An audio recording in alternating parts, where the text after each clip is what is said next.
12장 11절입니다. 로마서 12장 11절.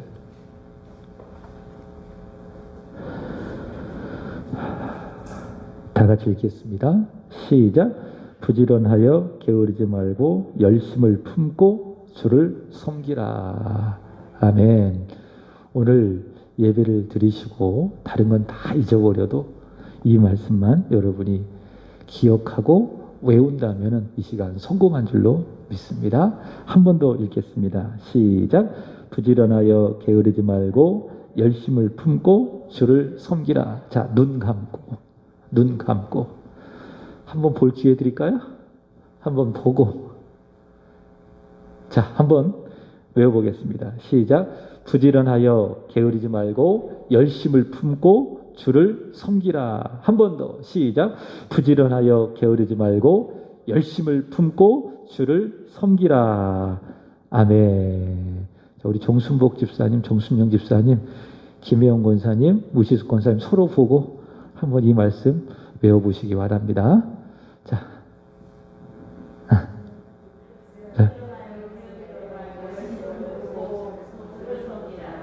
다 외우셨죠? 부지런하여 게으르지 말고 열심을 품고 주를 섬기라. 로마서 12장 11절 말씀. 아멘. 자, 오늘은 죽음에 이르는 치명적인 죄의 네 번째 시간, 나태에 대한 말씀을 전하도록 하겠습니다. 죽음에 이르는 첫 번째 죄 무엇이었습니까? 교만이었죠. 교만은요, 다른 사람들과의 관계 속에서, 그리고 하나님과의 관계 속에서 이 교만을 이해할 수가 있는데, 다른 사람들과의 관계 속에서 교만은 무엇인가? 내가 쟤보다 나아. 그게 무엇입니까? 그것이 바로 교만입니다. 지난 주일에 전했던 말씀처럼 내 마음을 높이 하는 겁니다. 내가 유대인보다 월등하다. 내가 뭔가 나은 점이 있어서 유대인보다 하나님이 나를 구원해 주셨다. 높은 마음을 품는 것이 무엇인가? 그것이 바로 교만이다. 직장 생활할 때에도, 신앙 생활할 때에도 내가 저 사람보다 낫지, 자기 스스로를 높이 평가하는 마음, 이걸 뭐라고 한다고요? 교만이라고 한다고요. 그러나 중요한 것은 하나님과의 관계 속에서 내 마음에 하나님 두기를 싫어하는 마음, 내 마음에 하나님을 밀어내고 내 스스로가 주인이 되어 하나님처럼 살려고 하는 마음, 그것이 무엇이다? 그것이 바로 교만이다 라고 하는 겁니다. 하나님께서는 교만한 자를 어떻게 하십니까? 대적하신다. 하나님은 교만한 자를 싫어하신다. 그래서 말씀을 드렸죠. 하나님은 교만한 사람에게 은혜 주세요, 안 주세요? 절대로 안 주십니다. 그럼 누구에게 은혜를 주십니까? 나보다 남을 낮게 여기는 사람, 겸손한 사람, 내 마음속에 하나님을 채우고 하나님으로 말미암아 살아가는 겸손한 사람에게 하나님은 은혜를 주신다라고 하는 것이죠. 두 번째, 죽음에 이르는 치명적인 죄, 시기입니다. 자, 앞서 교만이란 다른 사람들과의 관계 속에서 내가 너보다 낫다라고 하는 그런 마음이겠죠. 자, 이런 마음을 가진 사람이 상대방보다 현실적으로 내가 못하면 교만한 마음을 갖고 있는 사람이 다른 사람의 관계 속에서 현실적으로 내가 저 사람보다 못하면은 가지는 마음이 무엇입니까? 시기하고 질투하는 그런 마음이죠. 그죠? 여러분, 사울이 왜 망했습니까? 물론 하나님과의 관계 속에서 말씀에 대한 불순종이죠. 그러나 다윗을 시기하고 결국 자신도 망하고 사울이 중심이 되어줬던 이스라엘도 결국 망하게 되었습니다. 그럼 어떻게 우리는 시기를 이길 수가 있겠는가? 답은 무엇입니까? 사랑이다. 사랑이다. 그래서 고린도전서 13장 4절의 말씀을 보시면 사랑은 시기하지 않는다. 내가 누군가를 품어주고 아껴주고 이해하고 용서하며 사랑하면 그 사람을 시기할 수 있어요? 없어요? 없습니다. 그 다음에 세 번째 죄는 분노입니다. 죽음에 이르는 세 번째 죄는 분노다. 분노는 사람이 가지고 있는 자연스러운 감정이지만은 악한 마음에서 나오는 분노는 죄가 된다라고 하는 겁니다. 악한 마음, 정욕적인 마음에서 나오는 분노는 죄다. 그리고 그 분노가 아주 위험해서 그 분노가 틈이 될 수 있다고 이야기했지요. 그래서 바울이 이야기하기를 분을 내어도 죄를 짓지 말아라. 그것이 틈이 되어 마귀가 내 안에 역사할 수가 있다. 그렇게 말씀을 드렸습니다. 그래서 우리는 어떻게 분노를 이기느냐? 예수님을 생각하시면 돼요. 믿음의 주요 또한 우리를 온전하게 하신 예수를 생각하자. 예수님 어떻게 하셨어요? 분노하지 않으셨어요. 참으셨어요. 참고 인내하고 그렇게 우리는 분노를 이길 수가 있겠죠. 혹 분노한다 할지라도 혹 그 분노를 빨리 풀어야 된다라고 하는 겁니다. 자, 오늘은 죽음에 이르는 치명적인 죄, 나태에 대해서 말씀을 전하려고 합니다. 요즘 사람들이 바쁘게 살아갑니다. 오늘 바쁘게 살아가셨죠? 월상 예배를 드리시고 또 저녁 이 시간까지 출근하고 일하고 식사도 못하고 여기까지 오시고 정말 바쁘게 하루를 보냈을 거라 생각이 됩니다. 아침에 열심히 일을 하기 위해서 출근을 하고 하루 종일 열심히 일을 합니다. 그리고 퇴근하면은 또 누군가를 만나서 시간을 보냅니다. 그리고 뒤늦게 잠자리에 들게 되어집니다. 자, 이런 바쁜 현대인들에게 나태라고 하는 것은 상관이 없는 것처럼 들려집니다. 자, 그러나 따라서 해보십시오. 바쁜 사람은 나쁜 사람이다.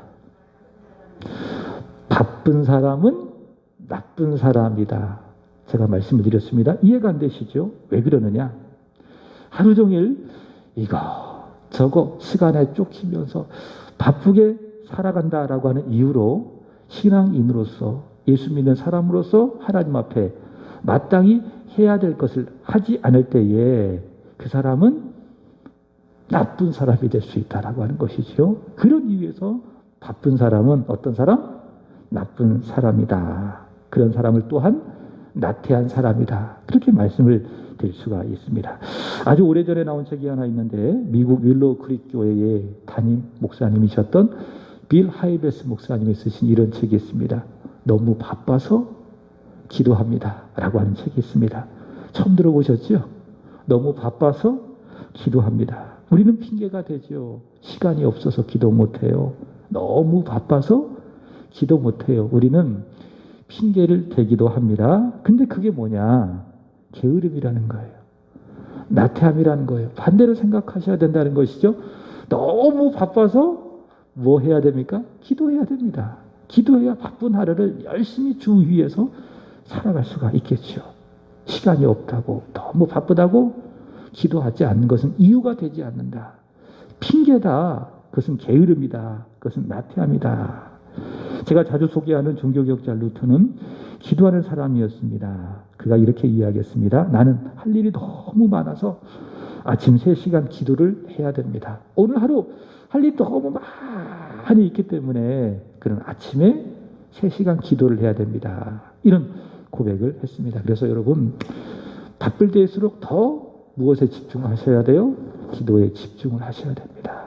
짧게라도 기도하고 하루 시작을 하고 또 할 수 있다면 좀 더 기도에 집중을 하고 기도의 시간을 많이 투자해서 기도하는 일에 여러분이 힘을 쓰셔야 될 줄로 믿습니다. 보통 나태라고 한다면 늦게 일어나 잠옷을 입은 채 빈둥거리거나 헛되이 시간을 보내거나 설거지도 하지 않은 채 소파에 누워서 하루 종일 텔레비전을 바라보는 그런 것들을 게으름 또 나태라고 이야기하는데 그러나 교회는요 나태를 그런 식으로 보지 않았습니다. 나태는 뭐냐? 영혼이 병이 들어서 의욕을 상실한 거예요. 활력을 잃어버린 채 아무것도 움직이지 않는 것. 그래서 예배하려고 하지도 않고 말씀을 읽으려고 하지도 않고 기도하려고 하지도 않고 전도하려고 하지도 않고 섬기려고 하지 않는 그런 마음. 그걸 뭐라고 이야기한다고요? 그것이 바로 나태다. 그것이 바로 게으름이다. 이렇게 교회는 정의를 했습니다. 나태라고 하는 말을 라틴어로 아케디아라고 하는 단어를 쓰고 있는데 그 의미는 어떤 의미인가 하면 관심이 없다. 이것이 바로 아케디아라고 하는 단어입니다. 그래서 나태는 뭐냐? 내 영혼에 대하여 아무런 관심이 없는 거예요. 오로지 육의 일에만 관심을 갖고 육을 위해서 바쁘게 살아가는 사람을 나쁜 사람이고 그 사람 어떤 사람이라고요? 나태한 사람이라고요. 아무리 바쁘고 힘들게 시간을 쫓기면서 24시간 바쁘게 손과 발을 움직이며 발을 동동 구리며 살아간다 할지라도 영혼에 대하여 전혀 관심이 없고 하나님 앞에 믿음으로 살아가는 그 일에 관심이 없다면 그 사람은 어떤 사람이다? 나태한 사람이다. 그 사람은 게으른 사람이다 라고 하는 겁니다. 그저 무관심 속에 아닌 것 알면서도 나태하고 아니라는 마음으로 내 영혼을 방치하는 것, 내버려 두는 것, 그리고 오직 육적인 일에만 힘쓰며 살아가는 것, 그걸 뭐라고 한다? 나태라고 한다라고 하는 겁니다. 제가 오늘 오단제 갈 일이 있었는데 오단제 딱 들어가는 그 길 사거리에 왼쪽 건물에 365 점핑센터가 있어요. 그거 누가 하는 거죠? 강미성 권사님이 하는 그런 곳이죠. 근데 제가 거기를 지나갈 때마다 이렇게 쭉 보고 마음으로 잠깐 기도해 잘 되게 해달라고. 물론 다른 분들 다 그렇습니다. 우리 교회 자영업 하시는 걸 모든 분들을 위해서 제가 새벽마다 늘 기도합니다. 김혜영 권사님 잊지 않고 매번 열심히 기도하고 있어요. 잘 될 줄로 믿습니다. 강미성 권사님 그 365 점핑센터 들어가는 데에 이렇게 이제 세워져 있는 배너가 있습니다. 뭐 살 빼세요. 뭐 그런 내용의 배너겠죠. 근데 그 배너가 푹 쓰러져 있더라고요. 그래서 제가 5단제 볼일을 보고 다시 돌아오면서 그 앞에 차를 잠깐 정차를 해놓고 그걸 다시 세워놨어요. 세워놨더니 그 배너에 물이 없는 거예요. 배너를 받치는 지지대에 물이 없는 거예요. 그러니까 바람이 부니까는 그 배너가 쓰러져 있었던 것입니다. 그래서 제가 강민성 권사님한테 전화를 했어요. 근데 전화를 안 받으시더라고요. 그 쓰러졌다. 거기에다가 물을 꼭 채워놔라. 이런 말씀을 왜 드리는가 하면은 제가 그것을 보고도 저거 누군가 세우겠지? 강민성 권사님이 들어가면서 저거 세우겠지? 이렇게 생각하고 무관심 속에 그냥 지나쳐 버리잖아요. 그럼 그게 뭐라고요? 그게 나태라고요. 그게 게으른 것이다 라고 하는 것이고요. 그죠? 예수님께서 요한복음 13장 말씀에 내가 너희를 사랑한 것 같이 너희도 서로 사랑해라 말씀하셨잖아요. 율법의 완성은 무엇입니까? 사랑이잖아요. 하나님을 사랑하고 이웃을 사랑하는 것이잖아요. 근데 그 말씀을 내가 알면서도 하나님을 사랑하지 않고요. 이웃을 사랑하지 않는 것은 무엇입니까? 자기 자신을 스스로 속이는 일이고 동시에 하나님 앞에서 나태한 거예요. 말씀을 알면서도 무관심 속에 그냥 지나쳐버리는 것이 무엇이다? 그것이 바로 나태함이다. 그런 식으로 따지고 본다면 우리는 너무 나태한 거죠. 말씀을 들었음에도 불구하고 알고 있음에도 불구하고 무관심 속에 지나쳐버리거나 순종하지 않는 우리의 마음속에 나태라고 하는 죄악이 깊이 자리 잡고 있다라고 하는 것이죠. 자, 나태에 대한 성령의 예는 구약과 신약에서 하나씩 찾아볼 수가 있습니다. 첫 번째, 다윗의 나태함입니다. 여러분, 다윗이 저질렀던 죄악 중에 가장 치명적인 죄가 하나 있다면 사무엘하 11장에 나오는 우리아의 아내 밧세바를 범한 사건이죠. 참고로 성경은 그럼에도 불구하고 다윗을 어떤 사람이라고 이야기하느냐 따라서 해볼까요? 마음에 합한 사람. 거기서 말하는 마음은 누구의 마음을 말하는 것입니까? 하나님의 마음에 합한 사람이라고 다윗을 칭찬하고 있습니다. 그리고 하나님은 그 다윗의 명예를 높여주셨습니다. 그래서 오늘날 이스라엘의 별이 있잖아요. 그 별이 다윗별입니다. 하나님은 다윗의 믿음을 칭찬하시고 다윗을 높여주셨습니다. 다윗이 하나님을 높이니 하나님도 다윗을 높여주신 것이죠. 다윗은 믿음의 사람이다. 근데 믿음의 사람이라고 말한 것은요, 제가 말씀을 드렸던 것처럼 다윗이 죄를 안 지어서 믿음의 사람이 아니라는 거예요. 그죠? 물론 우리가 믿음으로 산다. 그럼 죄를 짓지 않는다. 바르게 정직하게 순종하며 살아간다 라고 하는 것이 믿음의 삶이지만은 다 그렇게 살 수가 있나요? 그렇지 않잖아요. 주일날 높은 마음을 품지 말아라. 교만한 마음을 갖지 말아라. 그렇게 우리가 말씀을 들었음에도 불구하고 지난 3일을 돌아보십시오. 혹시 교만한 마음으로 다른 사람들과 관계 속에서 우월의식을 가지고 내가 살지는 않았는지. 그게 우리의 실존이에요. 우리는 다 죄를 품고 그렇게 살아간다.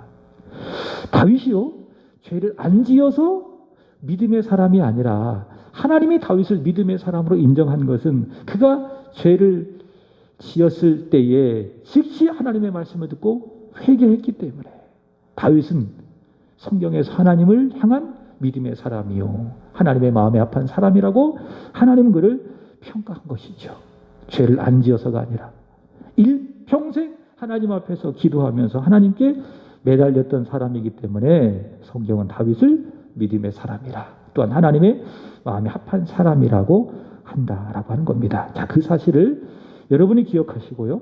다윗의 치명적인 죄가 있다면 밧세바를 범한 사건인데 그 사건의 시작은 뭔가 나태해요. 그 사건의 시작은 무엇이라고요? 게으름이요? 나태다. 사무엘하 11장 1절 보겠습니다. 시작. 그 해가 돌아와 왕들이 출전할 때가 되매 다윗이 요압과 그에게 있는 그의 부하들과 온 이스라엘 군대를 보내니 그들이 암몬 자손을 멸하고 랍바를 에워쌌고 다윗은 예루살렘에 그대로 있더라. 여러분 우리가 성경을 읽을 때에 성경의 뉘앙스를 캐치하는 것이 아주 은혜가 됩니다. 그러니까 성경이 뭔가 말하고 싶은 그 의도를 내가 딱 캐치해서 성경을 보면 은혜가 됩니다. 자, 이 말씀 가운데에 뉘앙스가 있어요. 아, 그래서는 안 되는데 그랬다라고 하는 뉘앙스가 뭘까요? 한번 잘 보세요. 뭘까요? 어느 부분일까요? 윗부분에 있어요? 아랫부분에 있어요? 아랫부분에 있지요? 아랫부분이 뭐예요? 예? 다윗은 예루살렘에 그대로 있더라. 어떤 말씀으로 들립니까? 다윗이 가야 되는데 요압과 그 부하들과 함께 암몬 자손과의 전투에 가야 되는데 다윗은 안 가고 예루살렘에 그대로 있었다. 이런 뉘앙스가 느껴지지 않겠습니까? 이런 걸 잘 캐치를 하면 성경이 은혜가 되는 겁니다. 이게 뭐예요? 나태한 거예요. 다윗이 근면했더라면 열심을 품은 믿음의 사람, 하나님의 사람이었더라면 예루살렘에 그대로 있어서는 안 됩니다. 어디에 가야 됩니까? 요압과 함께 암몬 전투에 참석을 해야 되는 것이죠. 참전을 해야 되는 것이죠. 다윗의 나태함을 보여주고 있습니다. 예루살렘에 그대로 있었던 것. 자, 2절을 보십시오. 얼마나 다윗이 나태했던지 2절에 더 잘 보여지고 있습니다.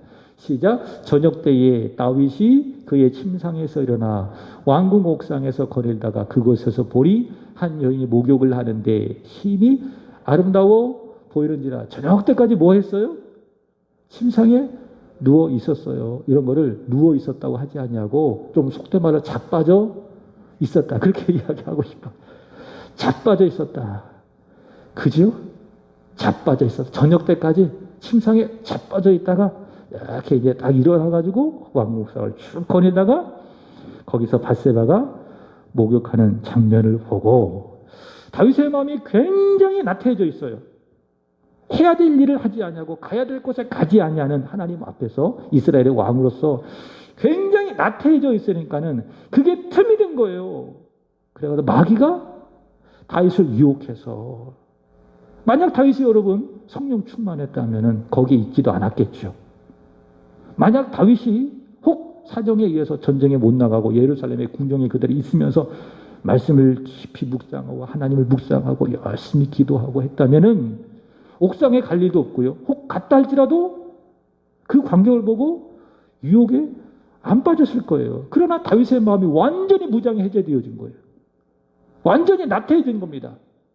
긴장이 확 풀려지고 안일해지니 마귀가 무장 해제된 그 다윗의 마음속에 시험을 불어넣는 겁니다.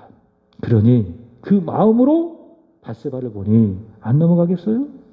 결국 그는 죄의 깊은 수렁에 빠지게 되었습니다. 이스라엘의 왕으로서 해야 될 것을 하지 않고 있어야 할 곳에 있지 않고 긴장감 없이 마음이 원하는 대로 육신이 원하는 대로 그저 자신을 방치하는 것, 이것이 무엇이다? 이것이 바로 나태함이다. 다윗의 게으름이다. 자, 두 번째로는 신약성경에 보면 마태복음 25장에 보시면은 달란트의 비유가 등장을 합니다. 주인이 세 명을 쫙 불렀어요. 그리고 마태복음 25장 14절에 보시면은 주인은 각각 그 종들에게 재능대로 달란트를 주셨다. 이렇게 이야기합니다. 3명의 종을 불렀어요. 3명에게 재능대로 달란트를 주었다. 재능대로를 주목하십시오. 재능대로. 그 무슨 말씀인가 하면은 그 종이 할 수 있을 만큼 주셨다. 할 수 있으니까는 달란트를 준 거예요. 그 어떤 종에게는 5달란트를 주고 어떤 종에게는 2달란트를 주고 어떤 종에게는 1달란트를 주고. 그래서 여러분 교회 안에 내게 무슨 일이 주어지잖아요. 권사가 되고 집사가 되고 장로가 되고 안수집사가 되잖아요. 이런 직분이 주어지고 그에 합당한 직책이 주어지잖아요. 그러면 하나님 섭리 가운데 나에게 주신 직분이요 직책이라고 여러분이 믿으시고요. 두 번째로는 그 일을 할 만한 능력이 내 안에 있다 없다? 있다. 그래서 하나님이 나를 어떤 직분으로 직책으로 불러주셨다면은 부르신 것뿐만이 아니라 그 일을 할 수 있는 힘과 능력도 주신다라고 하는 전제 속에서 나에게 그 일을 주시고 또 나에게 그 일을 맡겨주시는 거예요. 믿습니까? 그래서 우리는 할 수 없어요. 못해요. 이렇게 하는 것은 믿음이 아닙니다. 해보겠습니다. 하나님이 나를 불러주셨으니 그 일을 감당한 힘도 능력도 조건도 주신 줄로 믿습니다. 제가 믿음으로 감사하며 해보겠습니다. 그것이 무엇입니까? 그것이 바로 믿음이다. 자, 주인은 종에게 재능대로 5달란트를 주었어요. 한 종에게. 두 번째 종에게는 2달란트 재능대로. 세 번째 종에게는 1달란트를 주었습니다. 5달란트 받은 종은 바로 가서 장사하여 5달란트를 남겼습니다.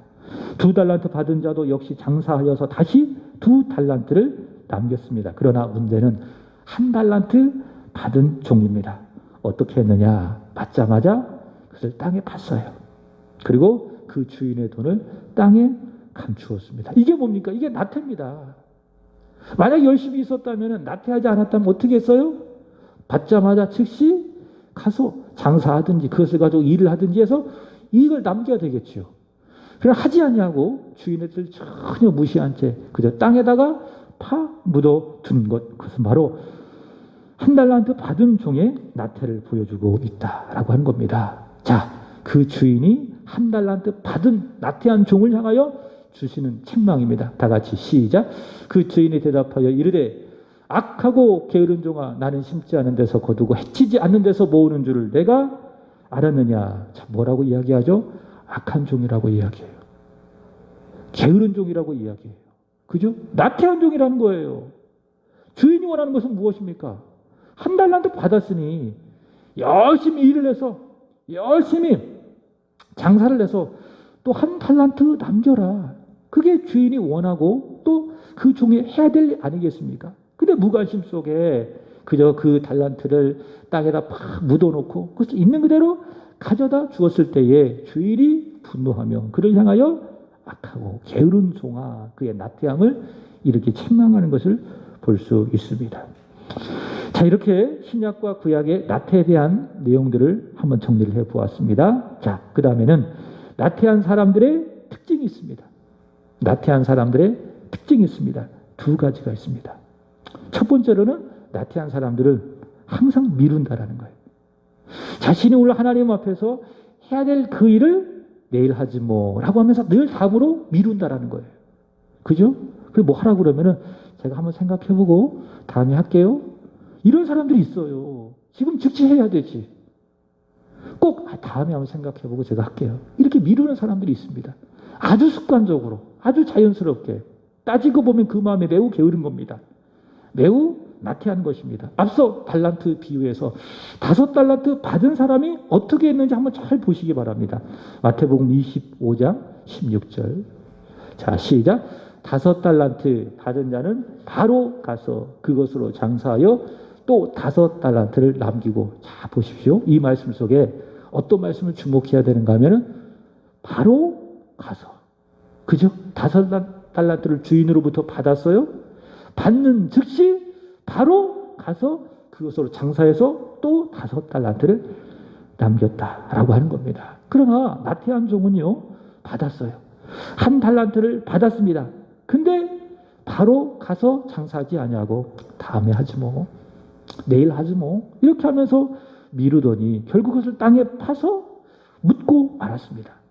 땅에 파서 묻고 내일 해도 괜찮겠지 뭐. 내일 파서 하면 되지 뭐. 이런 식으로 생각하지 않겠습니까? 함께 한번 기도해 봅시다. 우리 한번 예배 한번 잘 드려봅시다. 믿음 생활 이렇게 해서 되겠습니까? 한번 긴장감 갖고 한번 잘 해봅시다. 전도 한번 열심히 해봅시다. 어쨌든 모든 이 목사의 설교가 다 그런 얘기 아니겠어요? 결국엔 뭡니까? 예수님은 이런 분이십니다. 예수님은 잘 믿으십시오. 천국 가는 그날까지 오늘 로마서 12장 11절의 말씀처럼 열심을 품고 주님을 섬기십시오. 사실 다 그게 목양이에요. 그게 모든 말씀의 결론이에요. 다 그겁니다. 내용은 달라도 결국 하나입니다. 근데 그런 말씀을 들었을 때에 어떻게 반응하느냐? 다음에 할게요. 저한테는 아직 마음의 준비가 안 됐어요. 시간이 필요해요. 조금만 기다려주세요. 그렇게 반응하는 그 사람의 마음속에는 무엇이 있다고요? 따지고 보면 나태함과 게으름이 있다라는 것을 봅니다. 여러분, 나태하지 않는 사람은요, 영적으로 긴장감을 늦추지 않냐고 근렬한 사람은요, 하나님 말씀하시잖아요. 감동을 주시잖아요. 그러면 미루지 않아요. 즉시 순종합니다. 하나님이 내 마음에 이런 저런 감동을 주시면은 그걸 꼭 합니다. 미루지 않아요. 왜? 미루면 할 수 있어요? 못해요? 못해요. 그러니까 지금 해야 돼요. 하나님이 나에게 말씀을 주시고 순종해야 될 은혜의 말씀을 주셨는데 하나님 제가 내일 할게요 라고 하면 사람은 망각의 동물이기 때문에 잊어버릴 가능성이 아주 높다. 그리고 지금 딱 해야지 할 수 있는 겁니다. 근데 시간이 지나면은 지금 내가 말씀을 받았을 때 그 마음과 시간이 지났을 때 마음과 같아요, 틀려요? 틀린 거예요. 그래서 변 보기 전에 마음하고 변 보고 나서의 마음이 같아요, 틀려요? 다 틀린 겁니다. 우리 마음은 늘 그래요. 시시때때로 팔색조처럼 끊임없이 변하는 것이 우리의 마음입니다. 그래서 여러분, 하나님이 내게 말씀하시잖아요. 그러면 바로 지금 하세요. 그래서 이 세상에서 가장 비싼 금이 뭐라고 이야기했죠? 지금. 바로 지금 여기에서 순종하십시오. 미루지 마시고요. 마귀들이 회의를 열었습니다. 회의의 주제, 전략, 어떻게 하면 예수 믿는 사람들을 타락시킬 수 있을까라고 하는 주제를 가지고 마귀들이 회의를 했습니다. 첫째 마귀가 제안을 했습니다. 예수 믿는 사람들을 다 잡아다가 모조리 죽여버립시다. 그렇게 제안을 했습니다. 그러자 의장 마귀가 반대를 했습니다. 안 된다. 그렇게 하면은 모든 그리스도인들이 죽을지언정 절대로 믿음은 버리지 않을 것이다. 끝까지 그들은 믿음을 지킬 것이다. 그들은 죽음을 선택했지 절대로 믿음은 포기하지 않을 것이다. 그렇게 이야기했습니다. 두 번째 마귀가 제안을 합니다. 그렇다면 죽이지 말고 그 사람들을 다 잡아다가 감옥에 쳐넣읍시다. 그럼 감옥에서 원망하다가 불평하다가 내가 예수 믿었지라고 하면서 그렇게 믿음을 버릴 것입니다. 이렇게 이야기합니다. 그러자 한 마귀가 반대를 합니다. 안 됩니다. 그렇게 하면은 사도행전 16장에 바울과 실라처럼 감옥에서 뭐 해요? 믿음 버리고 불평하고 원망하는 것이 아니라 기도할 것입니다. 그리고 찬송할 것입니다. 그렇게 해서는 안 됩니다. 이렇게 이야기합니다. 모두 다 동의를 했습니다. 맞다. 그럴 것이다. 그러자 세 번째, 아주 노련한 마귀가, 그러니까 마귀 짓을 아주 오랫동안 노련한 마귀가 이렇게 제안을 합니다. 그들 스스로 죄를 짓게 만듭시다. 그랬더니 여기서 웅성 저기서 웅성하면서 어떻게 죄를 짓게 만들지 막 그러는 거예요. 그러자 그가 이후에 이렇게 대답을 합니다. 예수 믿는 사람들이 함께 기도합시다 라고 하면 기도하게 하고, 함께 봉사하게 합시다 라고 하면 봉사하게 하고, 함께 전도하게 합시다 라고 하면 전도하게 하고, 함께 성경 읽읍시다, 함께 예배합시다 라고 하면 읽고 예배 드리게 합시다. 단 조건을 붙이는 겁니다. 뭡니까? 지금 하지 말고 내일 해라, 다음에 해라 라는 조건을 붙이고 그렇게 하면 됩니다. 여러분, 이 말이 채택됐을까요? 안 됐을까요? 됐어요. 그래서 많은 사람들이 이 마귀의 시험에 넘어졌다고 합니다. 이 마지막 마귀의 이름이 뭔지 아십니까? 내일 마귀예요. 내일 마귀. 내일 마귀. 여러분, 영적으로 나태한 사람은요, 지금 하려고 하지 않아요. 언제 합니까? 다음에 할게. 오늘 주어진 성경, 내일 읽으면 되지 뭐. 제가 얘기했잖아요. 오늘 못 읽으면은 내일 또 읽겠다. 이렇게 하지 말고 오늘 못 읽으면 못 읽은 대로 넘어가고 내일은 또 내일 읽으라고요. 자꾸 미루다가 보면 그 양이 어마어마해져요. 그럼 포기하게 되어져요. 그러니까 오늘 읽어야 될 성경의 분량을 혹시 내가 바빠서 시간이 촉박해서 못 읽으면은 그날 못 읽으면은 내일 읽자 이렇게 하지 말고요. 오늘 건 오늘대로 남겨두고 내일 건 내일대로 읽어가시는 겁니다. 그게 어떻게 보면 현명한 방법이죠. 마귀는요, 지금 하라고 하지 않아요. 지금 순종하라고 하지 않아요. 늘 뭐라고 이야기하죠? 내일 마귀는 내일 해라. 다음에 해라. 그게 뭡니까? 나태를 부추기는 거예요. 성경은 뭐라고 이야기합니까? 히브리서 3장 13절. 시작. 오직 오늘이라 일컫는 동안에 피차 권면하여 너희 중에 누구든지 죄의 유혹으로 완고하게 되지 않도록 하라. 이 말씀 속을 주목하십시오. 오직 오늘이라 일컫는 동안에. 그죠? 언제 하라고요? 오직 오늘. 오늘이 지나면은, 오직 오늘이 아니면 나는 하나님의 말씀에 순종할 수 없다. 이 오늘이 지나면은 나는 순종할 기회를 잃어버린다. 라고 하는 그런 마음으로, 긴장된 마음으로 오늘 하나님의 말씀을 듣고 순종하고 죄의 유혹으로 완고하게 되지 않도록 자기 스스로 지켜가라. 라고 하는 것이죠. 자, 첫 번째. 나태한 사람들의 첫 번째 특징. 자꾸 미룬다라는 거예요. 내일 마귀의 시험에 빠져서. 두 번째로는 나태한 사람의 특징이 있습니다. 자기 연민에 늘 빠져요. 무슨 말씀인가 하면 늘 자기가 마음이 중요해요. 내가 처한 환경이 중요해요. 내 마음이 힘들어요. 오늘따라 비도 오고 기분도 그래요.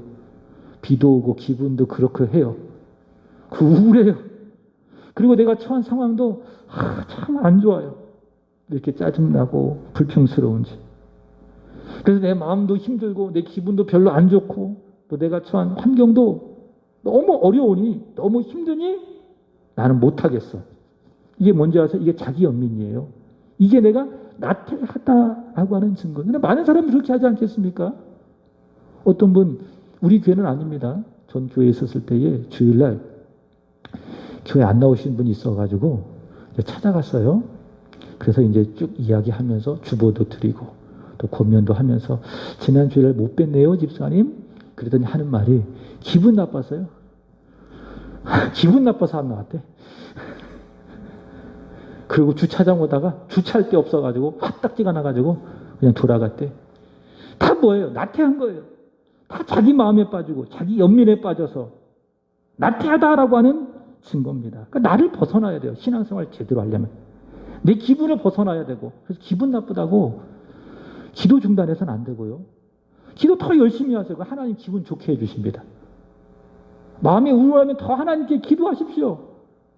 더 열심히 하나님께 부르짖으십시오. 하나님이 좋은 마음을 주십니다. 환경이 어렵잖아요. 살아가고 있는 형편이 좀 곤궁하잖아요. 그럼 더 하나님께 부르짖고 기도하세요. 그럼 하나님의 방법은요. 환경을 개선시켜 주시는 것이 아니라 성경을 보니까 대부분 어떻습니까? 그 환경을 내가 뛰어넘을 수 있도록 해주세요. 그게 하나님의 방법이에요.